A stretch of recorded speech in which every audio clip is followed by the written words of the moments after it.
There's a few things I want to say about McFarlane doing multiverse so far. And this is coming from a guy who strictly collects 6-inch or 1/12 scale for his display. So I will not be addressing the common complaints of quality control, 7-inch scale, or Batman ratio. So first thing I want to start with is the range of figures that he's doing. From the Spawn Cape Year 2 Batman to the Drifter Batcycle and the Last Night on Earth Bane and Scarecrow. I think we got some awesome things to get and to have for our personal collections. Drifter Batcycle is definitely interesting because the movie isn't out yet, and there's quite a few people saying, well, could also be interesting for me as a customizer. I want some bikes for a gang, or I want some bikes for a few thugs. And for the collector, it's cool to get those very unique looking things that other brands probably won't pick up on, especially like the Batmobiles, for example. The second thing I wanted to talk about is potential. McFarlane having this license and trying to maintain the range that it currently has, that could make things happen that weren't possible to think of for the last 20 years.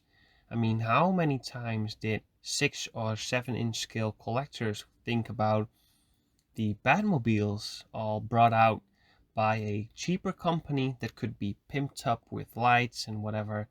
Um, so we just need a company to do it, make those builds like Spin Master did. Um, Almost a 89 Batmobile that people went crazy for. It was supposed to be a 12-inch scale, but we all saw that the 12-inch figure was way too big for that, and that the scale was way better for a 6-inch figure. So I just have some things written down, and it's like the Batman movie came out or is coming out, and then Todd McFarlane drops the Bat Cycle and the Drifter Cycle, and now that the Flash movie is coming out, and I thought, well, okay, cool. Keaton is coming back. Not as excited for the Flash. Don't really care about the Flash that much, but I thought, what if he's gonna do a Batmobile for his multiverse scale, either in that 6-inch scale where he did the 1966 Batmobile, or just a 7-inch scale. I wouldn't really care because that would be so close to what we, I think, as collectors would have always wanted to have, that we could do the last bit of like lights and weathering on the Batmobile ourselves. It just needs to have the correct scale, and the body needs to be done, and maybe a little practical opening door here and there could go a long way. Um, Maybe that Bat Cycle we saw in the new Flash movie could also be done by McFarlane. Shouldn't be too big of a deal if we also got the Drifter Cycle as well. Also, Penguin for the Batman hasn't been brought on the market for customizers. I've looked everywhere for a 6-inch Penguin head sculpt. Nobody really has it for sale. And I saw that the McFarlane one was a little smaller than the other 7-inch figure, so that might mean that I could pick up that figure, repaint that face, put it on a 6-inch scale figure with soft goods, and it might work for my 1/12 scale The Batman collection with soft goods. Um, Also, the side-eye projects that a lot of people are complaining about. Just look on the internet on how to paint an actual eye and practice that a few times step by step. It's really easy to fix those side eyes. People just want to complain about everything, I feel like, nowadays, and they want their product to be finished and perfect when they get it, which is acceptable, understandable, of course.